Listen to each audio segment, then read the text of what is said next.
नमस्कार, मैं मुश्ताक कुरैशी और आप देख रहे हैं एशियन न्यूज़ का खास कार्यक्रम निकाय की जंग, जनता किसके संग। इस वक्त मैं मौजूद हूं शक्ति जिले के नगर पंचायत जैजेपुर में। इस नगर पंचायत की बात करें तो निकाय की राजनीति में जितने परिदृश्य हो सकते हैं वो तमाम राजनीतिक दृश्य यहां देखे जा चुके हैं। चाहे अप्रत्यक्ष चुनाव हो या फिर उपचुनाव में फिर से जीतने की कहानी, तमाम चीज़ें इस नगर पंचायत में घट चुकी हैं। हम सीधे चलते हैं। इस वक्त मेरे साथ यहाँ मौजूद हैं जैजेपुर की तमाम जो जनता है वो भी मौजूद हैं, साथ ही साथ भाजपा और कांग्रेस के प्रत्याशी और उसके पार्षद प्रत्याशी भी यहाँ मौजूद हैं। चूँकि 5 सालों तक भाजपा का यहाँ पे राज रहा है, ऐसे में सीधे हम भाजपा से शुरू करते हैं। इस वक्त मेरे साथ मौजूद है भाजपा के नगर पंचायत के अध्यक्ष प्रत्याशी हैं सोन साय देवांगन जी। पिछले 5 सालों से भी आप यहाँ पर काबिज थे, कितने काम महत्वपूर्ण आपने किए हैं और अब कैसे देखते हैं? मुश्ताक भाई, पिछले 5 साल में हमने बहुत सारे विकास कार्य किए हैं और मैं तो समझता हूँ कि हमारा ये कार्यकाल जो रहा है 3 ही साल का कार्यकाल रहा है, क्योंकि 2 साल का कार्यकाल कोरोना काल में हमारा निकल गया है। तो हमको मुश्किल से 3 साल में काम करना पड़ा है। और पिछले जब से प्रदेश में भारतीय जनता पार्टी की सरकार बनी है तब से लगातार नगर पंचायत जैजेपुर के साथ साथ पूरे प्रदेश में विकास हो रही है। और पिछले 2 तारीख को हमारे शक्ति जिले के प्रभारी मंत्री महोदया श्रीमती लक्ष्मी राजवाड़े जी द्वारा हमारे नगर विकास का जो 3.5 करोड़ का विभिन्न विकास कार्यों का जो भूमि पूजन किया गया है वह अभी काम चल रही है उस पर। 5 सालों से अपने काम से आप संतुष्ट हैं? अब मेरा कहना उचित नहीं है, यदि जनता संतुष्ट है तो ठीक है। आपको लगता है आपके काम से आप? नहीं, मैं अपने काम से संतुष्ट हूँ, क्योंकि मैं जैजेपुर के लिए और बहुत कुछ करना चाहता हूँ।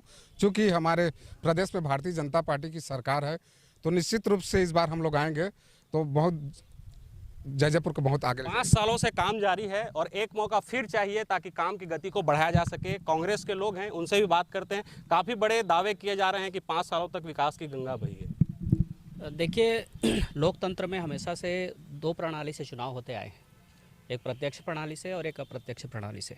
पिछली बार की हमारी सरकार ने, तत्कालीन सरकार ने यह निर्णय लिया था कि नगर का जो चुनाव है या नगर की जो सरकार है वो अप्रत्यक्ष प्रणाली से चुन करके आएगी। ये केवल नगर के लिए निर्णय नहीं था। आप देखिए, देश के सबसे बड़ा संसद अप्रत्यक्ष प्रणाली से चुनाव होता है और देश का प्रधानमंत्री अप्रत्यक्ष प्रणाली से चुन करके जाता है। लेकिन इसका मतलब ये नहीं है कि वह अप्रत्यक्ष प्रणाली से चुन करके गया हुआ हो तो उसकी जिम्मेदारियां भी अप्रत्यक्ष होंगी। हमारे साथ नगर में ऐसा ही हुआ कि प्रणाली तो अप्रत्यक्ष रही, नगर के अध्यक्ष तो बने लेकिन वो पूरी तरीके से अप्रत्यक्ष अध्यक्ष रहे। उनका वार्डों के अन्य वार्डों में किसी भी प्रकार से कोई सरोकार नहीं रहा। तो ये लोकतंत्र के लिए सबसे धूमिल चीज़ है, इस बात को आप याद रखेंगे। इसलिए जनता ने मन बना लिया है और भारतीय जनता पार्टी को यहाँ से नीचे। काम की बात करें तो 5 सालों में आप लोगों को लगता है कि भाजपा के द्वारा जो है काम हुए हैं, या क्या कुछ आपको लगता है कि नगर पंचायत में जो कमियां हैं वो आपको क्या लगता है? अभी अध्यक्ष महोदय का मैं सुन रहा था, वो अपने काम से खुद संतुष्ट नहीं है, बाकी जनता की क्या बात है। कोई काम आपको लगता है जो जैजेपुर? मैं पंचायत स्तर से आता हूँ, मैं ग्राम पंचायत से हूँ। ज़्यादा यहाँ के बारे में तो नहीं बता पाऊँगा, पर जो मैं पत्रकार और टीवी के माध्यम से देखता हूँ वो ये है कि भूपेश बघेल की जो कार्य योजना है उसका उद्घाटन ये लोग शायद अभी तक कर रहे हैं, ये जानकारी जो मुझे मिली है। कमियां क्या देखते हैं? रोड हो, सड़क की बात होती है, शिक्षा की बात होती है, जो कि ये बेसिक नीड होती है किसी भी नगरीय निकाय क्षेत्र में। कितनी कमियां आप देखते हैं? करीब 17 साल जैजेपुर को नगर पंचायत बने हो चुके हैं। देखिए, 2009 में नगर पंचायत पहला चुनाव हुआ और उसके बाद से 14 और उसके बाद से फिर 19 और ये अभी का चुनाव है ना। मैं ये देख रहा हूँ कि जैजेपुर की जनता ने हमेशा विजनरी व्यक्ति को मौका देने का काम किया है प्रत्यक्ष चुनाव में। मैं आपको एक उदाहरण बता दूं, 2014 का चुनाव हम लोगों ने मैं भी उसमें शामिल था और हमने एक विज़न के तहत चुनाव लड़ा। और देखिए, अनेकों खर्च भारतीय जनता पार्टी और कांग्रेस के उम्मीदवारों ने खर्च करने के बाद एक विजनरी व्यक्ति को, जिससे वो आशा रखते हैं कि ये हमारे एक छोटे से छोटे सुख दुख में काम आएगा। देखिए, स्थानीय चुनाव में बड़ा से बड़ा आप इंफ्रास्ट्रक्चर बना लीजिए, राज्य सरकार की सारी बजटों का इस्तेमाल कर लीजिए, लेकिन यदि जनता से आपका प्रत्यक्ष सरोकार नहीं है, छोटी सी छोटी चीज़ों के लिए उनको यदि दिक्कतों का सामना करना पड़ रहा हो तो ये सरकार पूरी तरीके से वहाँ की विफल होती है। विजनरी व्यक्ति को चुनने का काम हमेशा जैजैपुर के जनता ने किया है और इस बार भी विजनरी व्यक्ति को ही चुनने का। विजनरी व्यक्ति की ओर जाएंगे इस बार कांग्रेस, ऐसा कहना है। भाजपा जो है अभी राज्य में भी भाजपा की सरकार है, आप लोगों को भी यहाँ पर करीब 5 सालों तक निकाय में भी आप लोगों की सरकार रही है। क्या कमी अभी भी आपको लग रही है या फिर ऐसा कोई काम जिससे आप जनता के बीच इस बार किन मुद्दों पे जनता के बीच जा रहे हैं? भारतीय जनता पार्टी की सरकार है वर्तमान में। इसके पहले कांग्रेस की सरकार थी। अभी भाई साहब बता रहे थे कि अप्रत्यक्ष प्रणाली और प्रत्यक्ष प्रणाली से चुन करके आया। एकदम सही बात है। निश्चित रूप से जैजैपुर में भारतीय जनता पार्टी की नगर अध्यक्ष थी, उसमें कांग्रेस ने ठीक वैसे सौतेला व्यवहार किया। यहाँ बजट नहीं दे रहे थे, कितना मशक्कत करने के बाद यहाँ 2-4 पैसे का बजट देते थे नगर विकास के लिए। लेकिन जिस दिन से भारतीय जनता पार्टी की सरकार प्रदेश में बनी है तब से यहाँ विकास की गंगा बही है। क्या कुछ मुद्दे बता दें कि ये बना दिया हमने? बहुत सारे अनेक कार्य हुए हैं यहाँ पे।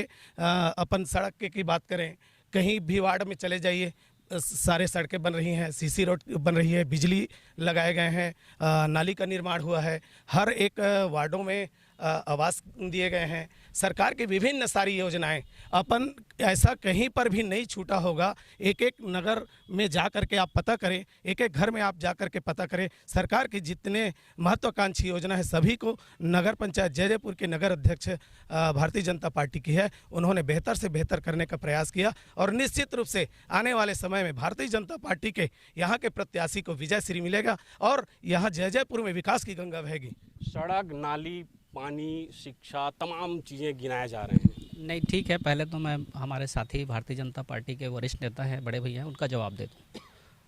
छत्तीसगढ़ की तत्कालीन भूपेश बघेल जी की कांग्रेस की सरकार ने नगरीय निकायों के लिए जितना बजट दिया है पिछले 15 सालों में रमन जी की सरकार रही, उन्होंने नहीं दिया। आप देख लीजिएगा, अनिवार्य रूप से अधोसंरचना को नगर पंचायतों के लिए 3-3 करोड़ रुपये अनिवार्य कर दिया, जबकि उसके पहले कुछ नहीं था। पार्षदों की निधि बढ़ाने का काम किसने किया? हमारी कांग्रेस की सरकार ने किया। ये आरोप तो पूरी तरीके से कदाचित गलत है। देखिए, ये भी बता देता हूँ। दूसरा, इन्होंने कहा कि जन कल्याणकारी योजनाओं का लाभ मिल रहा है लोगों को। इस बात से भी मैं आपको बता दूं कि जिनको मिल रहा है उनको दोहरा और तिहरा मिल रहा है, और जिनको नहीं मिल रहा है वो आज भी शून्य में पड़े हुए हैं। कोई भ्रष्टाचार दिखता है आपको? भयंकर। आप सबसे बड़ा भ्रष्टाचार मैं बता दूं तो उनके पीआईसी के मेंबरों ने, उन्हीं की भारतीय जनता पार्टी के पीआईसी के मेंबरों ने ये कहते हुए त्याग पत्र दिया कि हम इससे संतुष्ट नहीं हैं।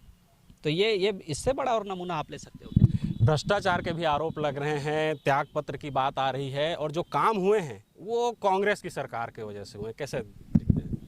जी, अभी हमारे कांग्रेस के मित्र अभिषेक भाई ने बताया कि यहाँ बहुत बड़ी मात्रा में भ्रष्टाचार हुआ है।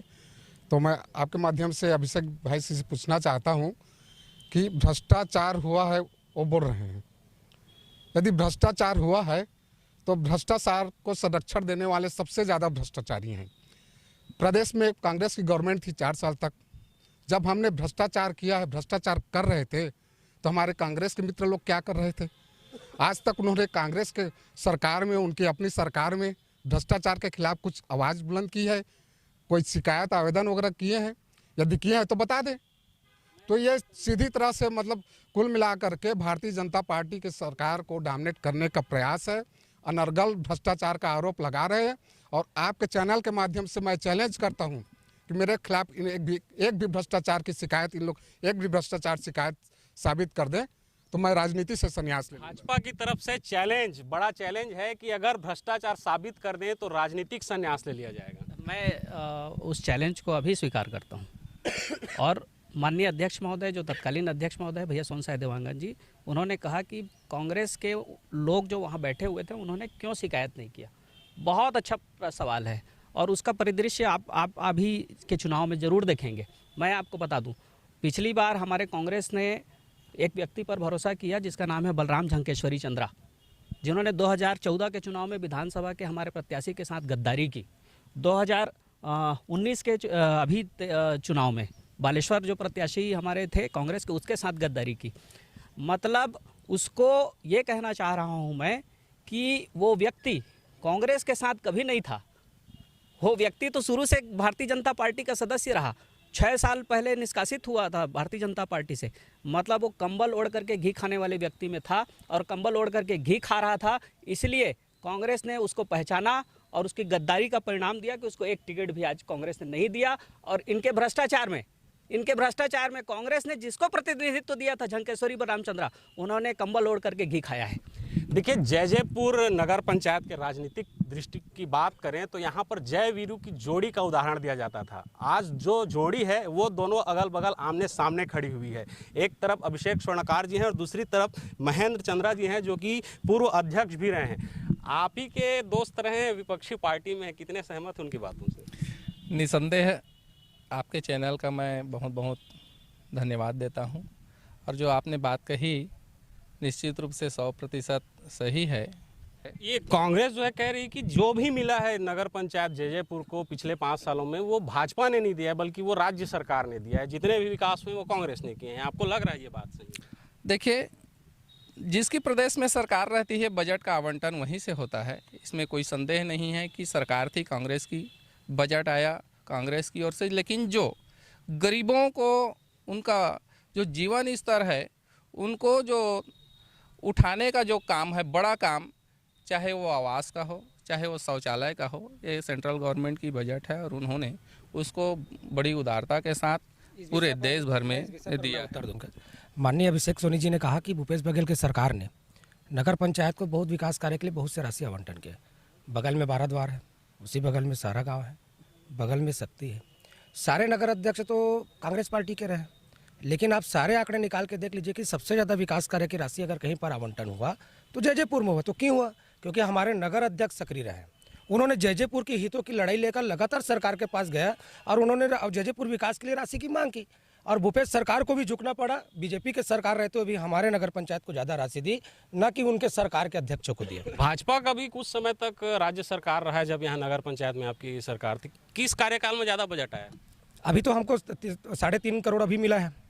उससे पहले भूपेश बघेल के सरकार में मिला। हमारी नगर अध्यक्ष की सक्रियता के कारण विपरीत परिस्थिति में भी कांग्रेस की सरकार रहते हुए भी हमारे अध्यक्ष ने अपनी सक्रियता दिखाई और भूपेश बघेल के खजाने से जयजयपुर विकास के लिए राशि।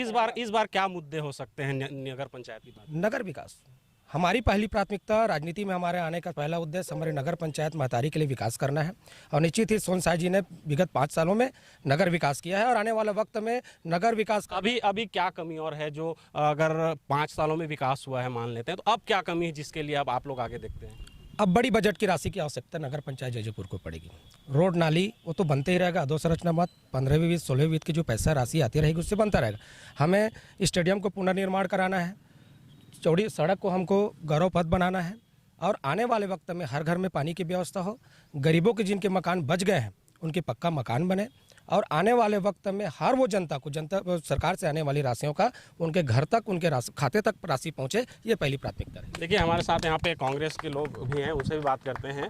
चंद्रा जी, ये बताइए कि लोकल जो है जयजयपुर नगर पंचायत की हम बात कर रहे हैं, यहाँ के जो जनता है उसको जो मूलभूत सुविधाएं हैं वो मिल रही हैं कि नहीं मिल रही है? खास करके पानी, शिक्षा, सड़क जैसी बात करें।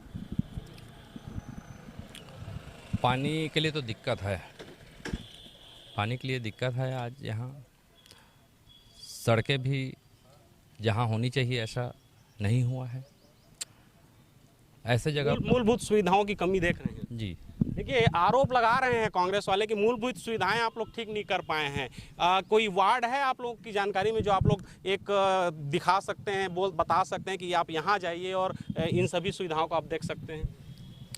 मैं आपके माध्यम से पूछना चाहता हूं कि नगर विकास की सारी जिम्मेदारी अध्यक्ष की ही रहती है क्या? अध्यक्ष के साथ साथ अन्य जनप्रतिनिधियों का भी तो उत्तरदायित्व बनता है।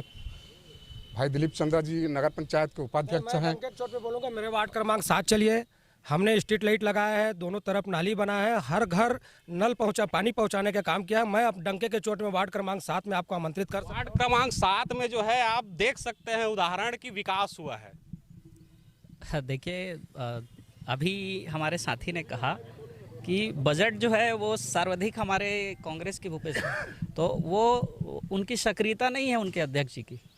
ये कांग्रेस का सदा से भाव रहा है कि हमको नागरिकों के लिए काम करना है, दल का आदमी चाहे कोई भी बैठे कुर्सी पे, इससे हमारा सरोकार नहीं है। मतलब विकास तो हुआ है, लेकिन देखिए उसमें पूरी तरीके से कांग्रेस की तत्कालीन भूपेश बघेल जी की सरकार की सहृदयता है। अब आप देखिए, आप लोग विपक्ष में रहे पिछले 5 साल तक, चुनाव सामने हैं, किन मुद्दों पे आप जनता के बीच जाना चाहते हैं? क्या आपकी मुख्य जो है जनता को वादे आप कह सकते हैं? देखिए, अधोसंरचना के काम, सड़क, कंक्रीट, नाली, बिजली, पानी, ये बहुत 1952 से लेकर के साधारण सी बात हो गई है। कौन सा दल का व्यक्ति है जो इन बातों को नहीं कहता हो? लेकिन क्या 1952 से यही बातें होती आएंगी?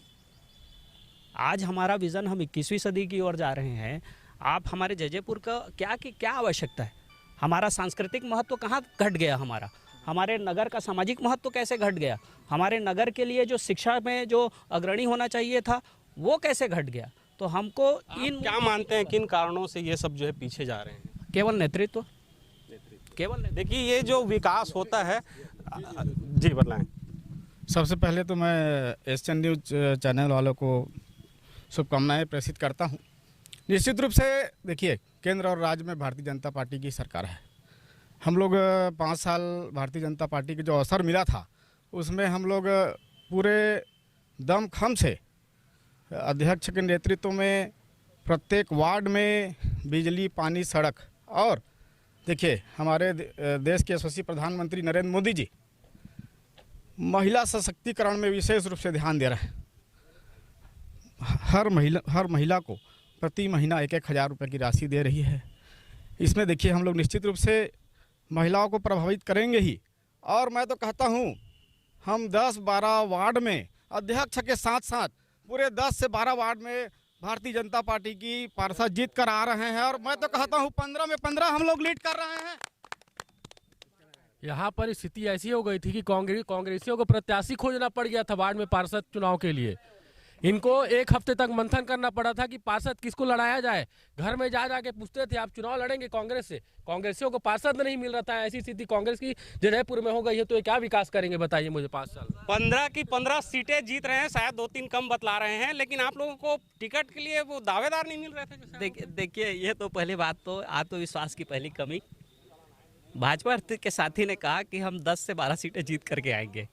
ये सीधा आत्मविश्वास की कमी बताता है। मैं तो हमारे भाजपा के साथी से पूछना चाहूँगा, वो 3 नाम बता दो जहां आप हारने वाले हो। आप लोग को क्या लगता है बाकी 10-12 सीट वो जीत जाएंगे?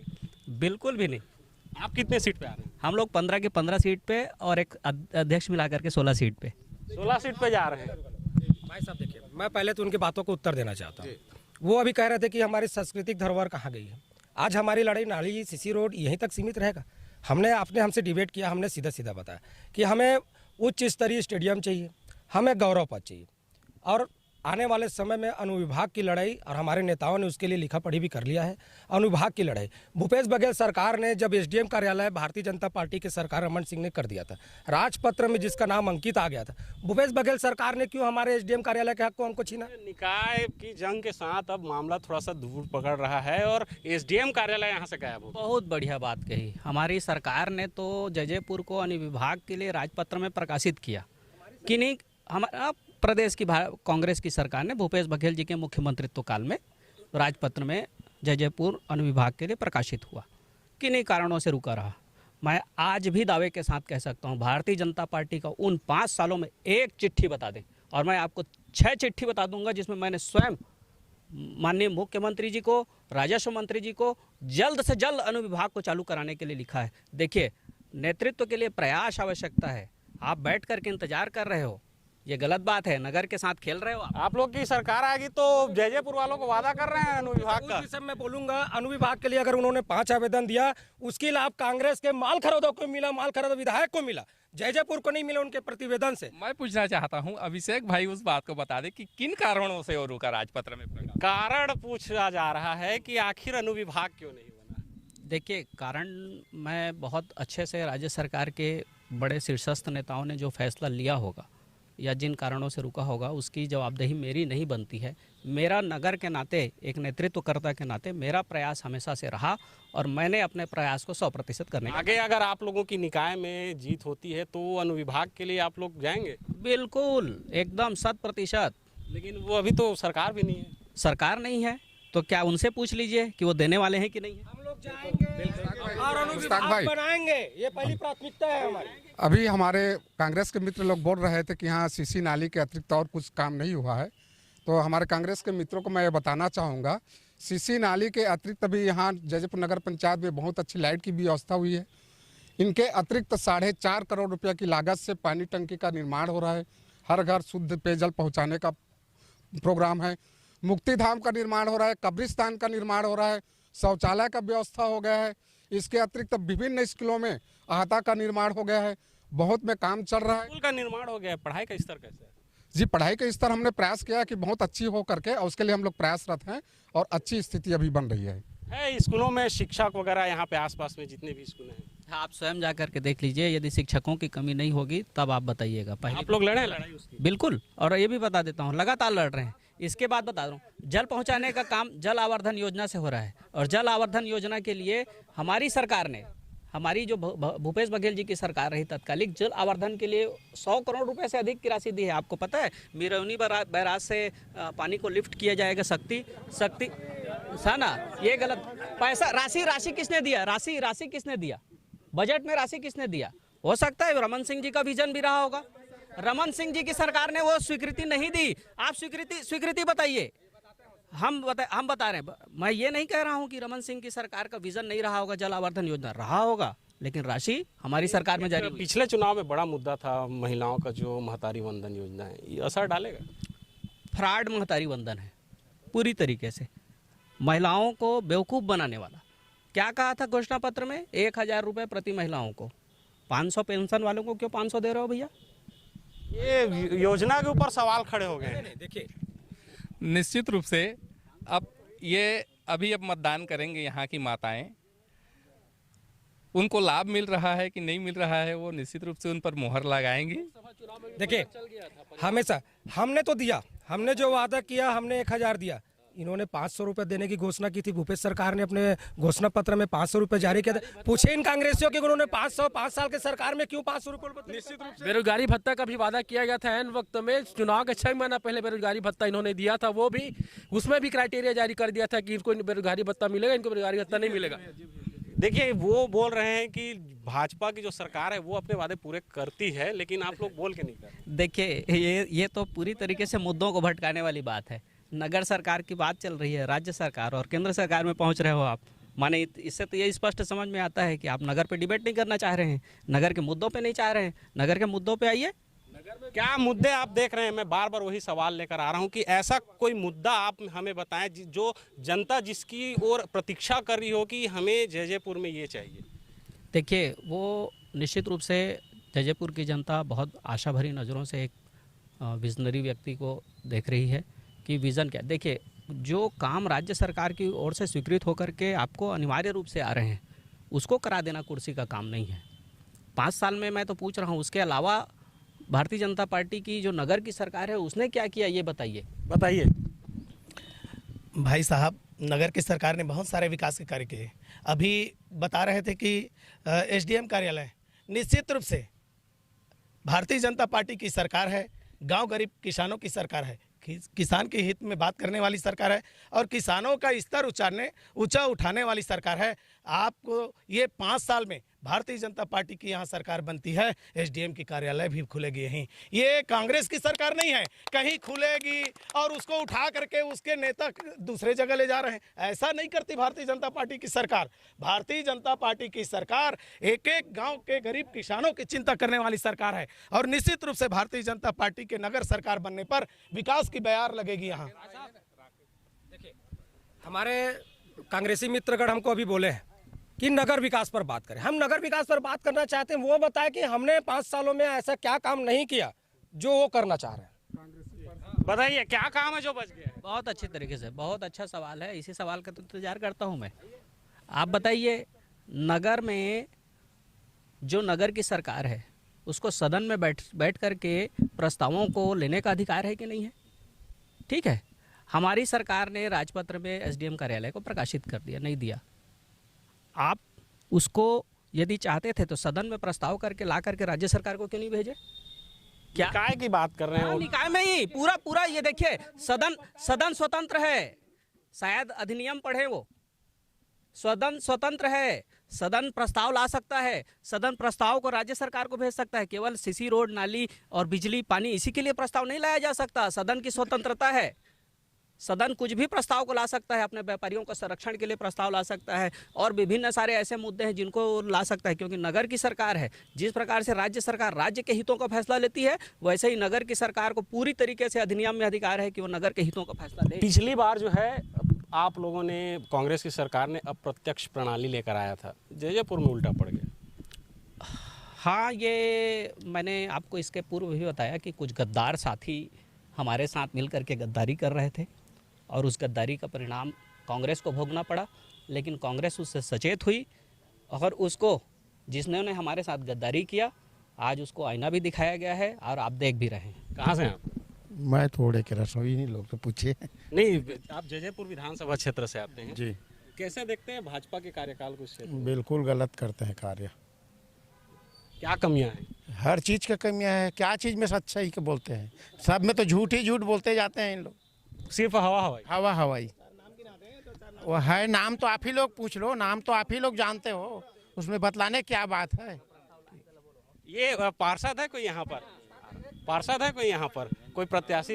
ये बताइए, आ रहा ये निकाय की जो चुनाव होती है, पार्षद बहुत महत्वपूर्ण होता है क्योंकि वो जनता से सीधे कनेक्ट होता है। पिछले 5 सालों में आप जिस वार्ड में रहे हैं, वहाँ की जनता जो है अपने एकदम छोटे छोटे कामों, जैसे चाहे वो राशन कार्ड की बात होती हो, पेंशन की बात होती हो, कितनी संतुष्ट थी आपके वार्ड की जनता? पूरा संतुष्ट है। हमने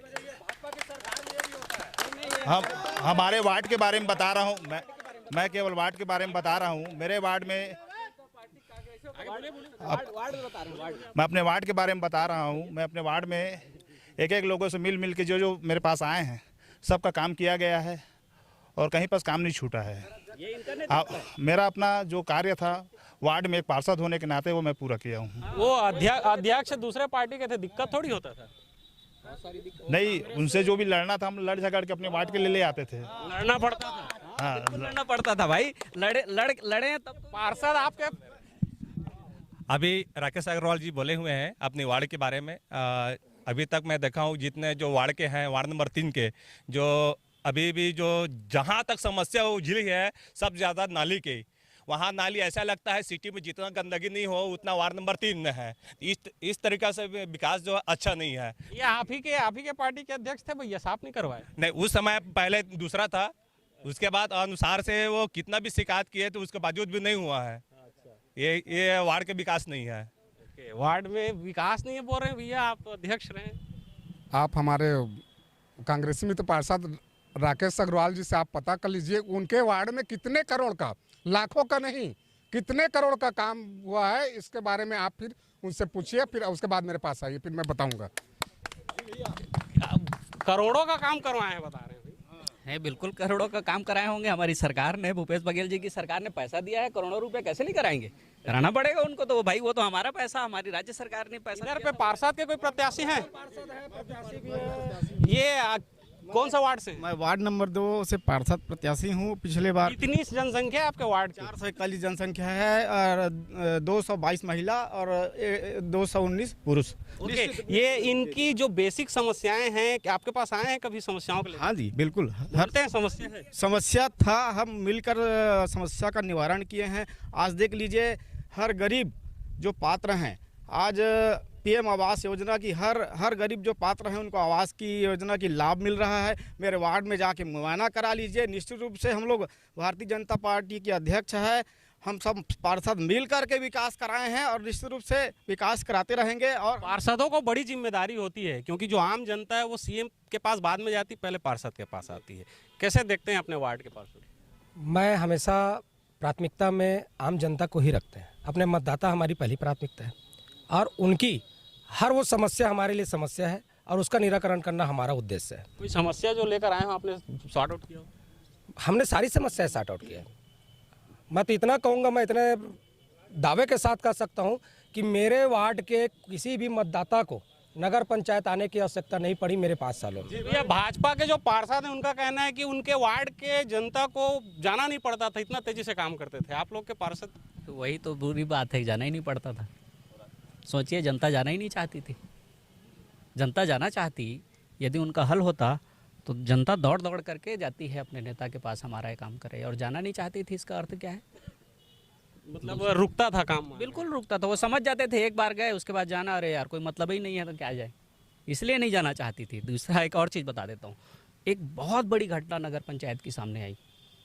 मैं तो कहता हूँ आज तक के इतिहास में नहीं हुआ होगा। एक व्यक्ति थाना में चिट्ठी डाल करके बोलता है कि नगर पंचायत के 2 चेक मेरे पास हैं। ये बड़ा आरोप लग रहा है। आज भी देख लीजिए, वो आप बताइए, कोई शासकीय दस्तावेज और वो भी अर्थ से जुड़ा हुआ 2 चेक, आज भी वो दावा कर रहा है कि 2 चेक मेरे पास पड़े हुए हैं। अच्छा ये बताइए वो चेक है कहाँ, और यदि चेक उसके पास है तो उस व्यक्ति के ऊपर आपराधिक प्रकरण आज तक दर्ज क्यों नहीं हो पाए? बड़ा आरोप लग रहा है यहाँ पर। कांग्रेस की भूपेश बघेल सरकार की गवर्नमेंट थी और जिसको चेक मिला वो कांग्रेस का कार्यकर्ता है।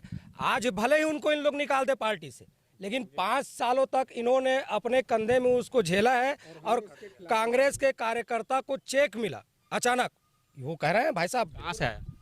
कहाँ से आया? हम भी पूछ रहे हैं कि वो चेक आया तो आया कहाँ से? इसको भूपेश बघेल जी को जवाब देना चाहिए था। बहुत अच्छी बात है, हमारी सरकार ने यदि उनका आरोप है कि संरक्षण किया, मैंने अभी बताया ना कि कुछ साथी, गद्दार साथी हमारे साथ जुड़ गए थे जिन्होंने हमारी पार्टी को और पार्टी की छवि को धूमिल करने का काम किया, ठीक है ना। अभी 1 साल से किसकी सरकार है? 1 साल से किसकी सरकार है जी? और इस 1 साल में उन्होंने उस चेक वाले के लिए जो पकड़ करके बैठा हुआ है उसके लिए क्या काम किया है? यदि हम संरक्षण दे रहे थे तो आप तो दोहरा संरक्षण दे रहे हो जी। बड़ा आरोप लग रहा है। लेकिन मैं आपसे एक सवाल और पूछना चाहूँगा कांग्रेस से खास करके, क्योंकि आप खुद ये मान रहे हैं कि पिछले समय में कुछ गद्दार थे, इस बार भी काफ़ी बगावत के सुर दिख रहे हैं कांग्रेस में। बिल्कुल बगावत के सुर नहीं है, सारे एक तय और लय में हम लोग चुनाव लड़ रहे हैं। साथ हैं? हाँ जी। कहाँ से हैं? मैं यहीं से जयपुर से शिवशंकर दीवार। अच्छा, कौन सा वार्ड से आप? मैं 9 वार्ड से। है वहाँ पे पानी बिजली सब है? कुछ नहीं है। कौन है भैया, पार्षद कौन है? ओ कोई पार्षद नहीं, वो नहीं है, अध्यक्ष है ये। अध्यक्ष है जुमे इसका। मैं वहाँ पानी की कोई व्यवस्था नहीं है। इसका कारण ये है, टैंकर भी लगता था ये पार्षद। मैं जब से वहाँ पार्षद बना तब गर्मी के समय में मैं वहाँ टैंकर का व्यवस्था के लिए बोलता था सीएमओ को, पानी वहाँ ले जाते थे। लेकिन यहाँ कुछ ऐसे भी लोग भी हैं कि वहाँ टैंकर 8 नंबर वार्ड में मत ले जाना करके उसको रोकते भी थे। लोगों को पानी जल ही जीवन है। मेरा एक अब ये आखिरी सवाल है, केवल हमारे भारतीय जनता पार्टी के साथियों से पूछ लीजिए, डालते थे क्या आज वो उस चेक वाले ऊपर कार्रवाई करेंगे? क्या पूछेंगे? ये पानी जो है एकदम बेसिक सी चीज है, वो बोला जाता है जल ही जीवन है, मना करते हैं। देखिए, वो नगर पंचायत के उपाध्यक्ष रहे हैं और ये खुद आरोप लगा रहे हैं कि वहाँ पानी टंकर ले जाने के लिए मना करते थे। ऐसा करके ऐसा तो कोई करेगा नहीं, क्योंकि पानी वाली कोई वो नहीं है, पानी तो सबको चाहिए। और जो स्वयं उपाध्यक्ष यदि ऐसी बातें कर रहे हैं तो उसको उपाध्यक्ष बने रहने का उत्तरदायित्व तो नहीं बनता था, उसका भी खुद का दायित्व है। और 1 से पूरे 15 तक सभी वार्डों में गर्मी के समय ये 9 नंबर वार्ड में ना 1 से 15 वार्ड तक पूरे गर्मी में सभी वार्डों में टैंकर के माध्यम से पानी हम लोग संचालित करते थे और किसी को किसी प्रकार का कभी भी पानी की दिक्कत नहीं हुई। कौन था पार्षद? 9 नंबर वार्ड के बारे में मेरे से पूछिए ना। 9 नंबर वार्ड में नरेंद्र प्रजापति जी पार्षद हैं। आप 9 नंबर वार्ड, मैं भी एक वार्ड और बोलूँगा, 7 को तो बोला ही था। 9 नंबर वार्ड को आपको निश्चय मैं बोलूँगा कि आप 9 नंबर वार्ड जाके घूमिए। थाना का जो पूरा परिसर है 9 नंबर वार्ड में आता है। मैं तो डंके के चोट में बोलूँगा कि पूरे नगर पंचायत में सबसे ज़्यादा अगर काम किसी वार्ड में हुआ तो वार्ड नंबर 9 में हुआ है। चाहे वो स्कूल का सौंदर्यीकरण का हो, थाने में अभी बैडमिंटन कोर्ट का हो, और आप कलाकृति जो देखेंगे, हमारी सांस्कृतिक धरोहरों की जो कलाकृति आप थाने ग्राउंड के जो बाउंड्री में देखेंगे, वार्ड नंबर 9 में विकास हुआ है। विकास और जनहित के सारे मुद्दे, जनताओं के सारे जो शासकीय योजनाएं थी, हर जनता के पास पहुंचा। ये चेक का मामला बार बार आ रहा है, होगा वो चैलेंज कर रहे हैं। उन लोग तो लड़ रहे हैं ना कोर्ट को लेके। वो जांच में लंबित है और कोर्ट में जैसा भी निर्णय आएगा, दूध का दूध, दूध का पानी करेगा, कोर्ट में चल रहा है वो। ठीक है, कुछ और लोग भी हैं। कहाँ से हैं आप? मैं तो यहीं का हूँ, जयपुर का। क्या देख रहे हैं, विकास हो रहे हैं? एकदम 1 नंबर है सर विकास। जैसे विकास तो कोई पार्टी नहीं कर पाए, हमारी भारतीय जनता पार्टी जैसा हर चीज़ का यहाँ सुविधा है, हर गांव में हर मोहल्ला में पानी जाता है। अध्यक्ष महोदय से लेकर वार्ड से हैं आप? मैं वार्ड नंबर 15 का हूँ। अब नाली है? नाली हमारा वहाँ जगह नहीं है। नाली नहीं है बोल रहे हैं? जी जी जी बिल्कुल। देखिए निश्चित रूप से भारतीय जनता पार्टी की सरकार ने जो 5 साल में किया, मैं तो कहता हूँ पिछले बार भूपेश बघेल की सरकार थी, जितना काम 5 साल में हुआ है, आप 1 से लेकर 15 वार्ड देख लीजिए, हर वार्ड में। और मैं वार्ड नंबर 2 का विकास की बात करें तो उसमें भी प्रकाश डालना चाहूँगा। निश्चित रूप से वार्ड नंबर 9 में सारी विकास, नल जल, देखिए जल ही जीवन है, हर विषय पर बहुत जोरों शोर से वहाँ विकास हुआ है। अभी हमारे कांग्रेसी मित्र के साथी, उनके सहयोगी आए, अपने ही पार्षद के ऊपर आरोप लगा रहे हैं कि कुछ काम नहीं हुआ। दूसरे हैं और वो नहीं, वही है। और साथ ही साथ वो अध्यक्ष प्रत्याशी हैं भाई, उनके सहयोग के लिए आगे खड़े हुए कार्यकर्ता उनके विरोध में बात कर रहे हैं। तो सोच लीजिए कांग्रेस में क्या चल रहा है। गड़बड़ तो है दया। कांग्रेस में गड़बड़ तो है, गड़बड़ है जी। आज इन्होंने बताया 9 नंबर वार्ड में बहुत विकास हुआ है। निश्चित ही उन्होंने सही कहा, वहाँ विकास हुआ है और विकास को हम सबको देखने जाना चाहिए। क्या गार्डन वहाँ निर्माण हुआ है, एक बता नहीं पा रहे हैं हम लोग।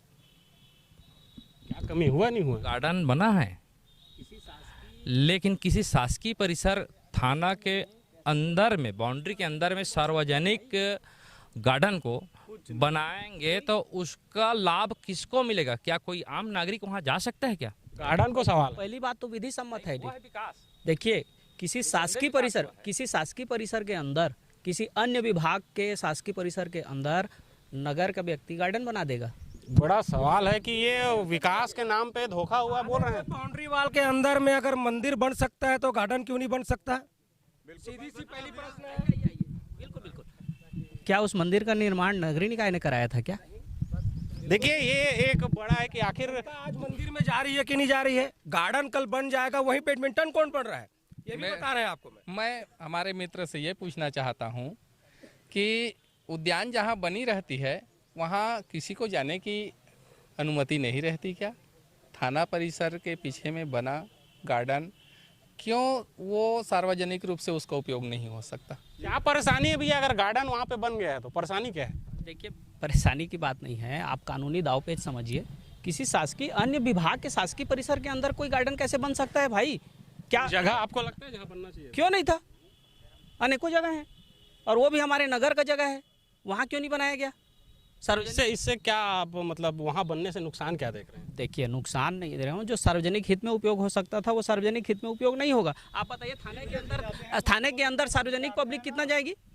आप लोगों ने जो विकास किया है उसका फायदा नहीं मिलेगा पब्लिक को बोल रहे हैं? क्यों नहीं मिलेगा? मिलेगा, निश्चित रूप से मिलेगा। नगर के बीचों बीच है थाना, उसी परिसर के अंदर गार्डन का निर्माण हुआ है, जिसका सबसे ज़्यादा लाभ हमारे बस्ती वासियों को, नगर वासियों को मिलेगा। इसी को ध्यान में रखते हुए वहाँ बनवाया गया। नगर के बीच में है, पूरी तरह से लाभ मिलेगा। और यदि इनको वो अनुचित था तो परिषद में ये पूरी ताकत के साथ प्रतिपक्ष में रहे हैं। एक बार भी उनका विरोध कहीं पर किया क्या? और इसलिए नहीं किए कि उनका विरोध करेंगे तो पब्लिक हमारी वाट लगा देगी। अरे बन रहा था तो आप लोगों ने कुछ नहीं बोला। मैंने कहा ना, हमारे साथ जो पिछली बार चुन करके कांग्रेस से आए थे वो गद्दार साथी लोग थे वहाँ पे। हाँ, कांग्रेस के साथ उन्होंने गद्दारी की, कांग्रेस के साथ गद्दारी की, और कांग्रेस के साथ गद्दारी करते हुए इनके साथ मिलकर के भ्रष्टाचार में कंबल ओढ़ करके दिखाया है। इस बार वो गद्दारों को चेहरा दिखा देंगे? बिल्कुल, चेहरा हमारी पार्टी ने दिखा दिया, उनको इस्तीफा देना पड़ा। इस्तीफा दे दिया। वो कुछ नगर पंचायत उपाध्यक्ष, हमारे नगर पंचायत उपाध्यक्ष जी निर्दलीय चुनाव लड़ के आए थे और उन्होंने अध्यक्ष का सपोर्ट किया था और हमारी टीम ने उनको उपाध्यक्ष बनाया था। ये विषय सत्य है। लेकिन कुछ दिनों के बाद, 1-1.5 साल बाद, वो कांग्रेस प्रवेश कर गए और कांग्रेस में वो रहे। और जो कांग्रेस के गद्दार कर रहे हैं तो क्या वो अपने अध्यक्ष प्रत्याशी को कह रहे हैं क्या? जहाँ दिलीप चंद्रा जी नगर पंचायत के वर्तमान में निर्वतमान उपाध्यक्ष हैं, अगर गद्दारों में शामिल अगर कर रहे हैं हमारे कांग्रेस मित्र, तो क्या अब ये वर्तमान प्रत्याशी को भी गद्दार कह रहे हैं क्या? पहली बात तो दिलीप जी हमारे छाप से चुन करके नहीं गए थे, हमारे छाप से जो चुन करके गए थे मैंने उनको गद्दार कहा है। वो अप्रत्यक्ष था करके बात आ रही थी। चलिए ये निकाय की बात जो है लंबी होती जा रही है। लोकसभा चुनाव में दिलीप चंद्रा जी कांग्रेस में प्रवेश कर, मैं आज भी कह रहा हूँ, देश कांग्रेस नेतृत्व विहीन है, कांग्रेस में नेता देश में भी नहीं है, प्रदेश में भी नहीं है और नगर में भी नहीं है। इसलिए उन्होंने उनके जो नेता थे उन पर विश्वास नहीं हुई। हमारे दिलीप भाई जी, उन्होंने कहा कि मैं निर्दलीय था और अभी अभी 1 साल हुआ है आया हूँ, लेकिन कांग्रेस ने 1 साल हुआ है जो आए हैं उन पर भरोसा किया, उनके नेता पर उनको भरोसा नहीं है। अभिषेक भाई भी उस दौर में थे, उनको भी नकारा गया। बड़ा सवाल। देखिए, पार्टी जिसको भी दे देगी, मैंने उस पूरी अपने पार्टी के शीर्षस्थ नेताओं को आश्वस्त किया था, ये मांगने वाला मैं भी हूँ, लेकिन आप जिसको भी देंगे उसके साथ पूरी 100% के साथ खड़ा रहूँगा। दिलीप भाई 1 साल पहले कांग्रेस में आया हुआ है, आप उनसे पूछ सकते हैं कि मेरे प्रयास में यदि उनको टिकट मिलने के बाद कोई कमी होगी तो। देखिए, ये जो पार्टी का निर्णय होता है, किसी को भी वोट टिकट हम दिया जा सकता है, उसके बाद समर्थन की बात होती है। निकाय की जो बात है वो बढ़ती जा रही है। एक आखिरी सवाल मैं आपसे ये लेना चाहूँगा, चुनाव सामने हैं, जो बातें हैं, वादे हैं, दावे हैं, होते रहे हैं, आप जनता से क्या कहना चाहते हैं कि किस बिना पर आपको जो है इस बार फिर मौका दिया जाए? देखिए, अभी तक हमने अपने कार्यकाल में पूरी ईमानदारी के साथ, पूरी पारदर्शिता के साथ सभी पार्षद प्रत्याशियों, सभी पार्षदों को साथ लेकर के, जिसमें हमारे यहाँ राकेश अग्रवाल जी भी हैं, जिनके वार्ड में करोड़ों का विकास कार्य हुआ है। आप इसी बात से अंदाज़ा लगा सकते हैं कि और अन्य वार्डों में कितना विकास कार्य होगा। सभी को साथ लेकर, सभी से सहमति बना करके हमने विकास के लिए पूरा काम किया है। और आने वाले समय में प्रदेश में हमारी भारतीय जनता पार्टी की सरकार है, जिसका लाभ हमारे नगर को मिलेगा। और हम लोग जैजेपुर नगर पंचायत को निश्चित रूप से शक्ति ज़िले में, कम से कम शक्ति ज़िले में हम लोग टॉप नगर पंचायत बनाएंगे। इस बात का आपको मैं आश्वस्त करता हूँ। निसंदेह जो बात कही वही बात मैं कहना चाहता था कि नगर की जनता निश्चित रूप से इस बात को समझेगी। देश में भारतीय जनता पार्टी की सरकार है, प्रदेश में भी भारतीय जनता पार्टी की सरकार है, नगर में भी यदि भारतीय जनता पार्टी का अध्यक्ष चुना जाता है तो निसंदेह मैं कहना चाहता हूं कि जो विकास का रफ्तार है वो 100 गुना अधिक गति से इस नगर को मिलेगा और निश्चित रूप से नगर की जनता इस बात को स्वीकार करेगी। ये डबल इंजन है, ट्रिपल इंजन लगाने की अपील कर रहे हैं, कैसे देखते हैं आप लोग? किस वादे और दावे के साथ जा रहे हैं चुनाव पे? देखिए, इंजन जो है वो नेतृत्वकर्ता लगाता है, नेतृत्वकर्ता ही असली इंजन होता है। पार्टी यदि राज्य में सरकार है, राज्य के आधार पे नगर की सरकार बनाने लग जाए, देश में जिसकी सरकार है उसकी प्रदेश में सरकार बनाने लग जाए, तो ये लोकतंत्र की सबसे बड़ी हत्या है। लोकतंत्र की खूबसूरती यही है कि अपने अपने मतों का अधिकार जनता अपने मत के अनुसार करती है, और लोकतंत्र की सबसे बड़ी खूबसूरती भिन्नता में है। और देखिए, सदन जो है वो विभिन्न दलों से बटा हो सकता है, और सर्वसम्मति से लोकतंत्र चलना चाहिए। मैं जैजेपुर की जनता से इस बात की अपील करना चाहता हूं। हमारे राजनीतिक दल के अन्य विपक्षी जो पार्टी हैं, जो हमारे साथ चुनाव लड़ रहे हैं, प्रतिद्वंदी है, उनसे भी अपील करना चाहता हूं कि इस जैजेपुर की नगर को लोकतांत्रिक प्रणाली से मैंने बहुत बार खराब होते हुए देखा है, और उसके जिम्मेदार लोग आज गद्दारी के रूप में शामिल हैं। इस नगर की सौहार्दता को हमको बनाए रखना है, नगर के विकास की ओर लेकर के जाना है। लोकतंत्र लड़ाई विचारों की लड़ाई है, आपसी विचारों की लड़ाई के साथ लड़ेंगे और जैजेपुर को एक नई दिशा देंगे, एक सौहार्दपूर्ण वातावरण में चुनाव लड़ेंगे, यही मैं उम्मीद करता हूं। कुछ दिन बचा है चुनाव में, किस वादों के साथ कांग्रेस पार्टी जो है चुनाव में जा रही है? जी, पिछले 5 वर्ष से नगर सरकार में भारतीय जनता पार्टी की सरकार रही है। आज ये कह रहे हैं कि हम शिक्षा की ओर ध्यान देंगे, हम गौरव पथ के लिए काम करेंगे, हम खेल मैदान के लिए काम करेंगे। मैं कहता हूं इनकी सब झूठी वादे हैं। मैं कहता हूं कि हमारी यदि कांग्रेस की यहाँ नगर सरकार बनती है तो हम सबसे पहले हमारा यही प्रयास रहेगा कि हम खेल मैदान, गौरव पथ और नगर को एक सुंदर विकसित नगर बनाने का हम प्रयास करेंगे। देखिए, 17 साल हो गए हैं जैजेपुर को नगर पंचायत बने, दोनों ही पार्टियों का यहाँ पर सरकार रह चुका है, दोनों ही पार्टियाँ इस चुनाव में जो हैं अपने वादे और दावे के साथ जा रही हैं, लेकिन 17 सालों में जैजेपुर नगर पंचायत का जो विकास होना था, क्या उस रफ्तार का विकास हो पाया है? आखिर जनता इस निकाय की जंग में किसके संग जाती है, ये देखने वाली बात होगी। फिलहाल मुझे दीजिए इजाज़त। मैं मुश्ताक कुरैशी, एशियन न्यूज़ के लिए जैजेपुर।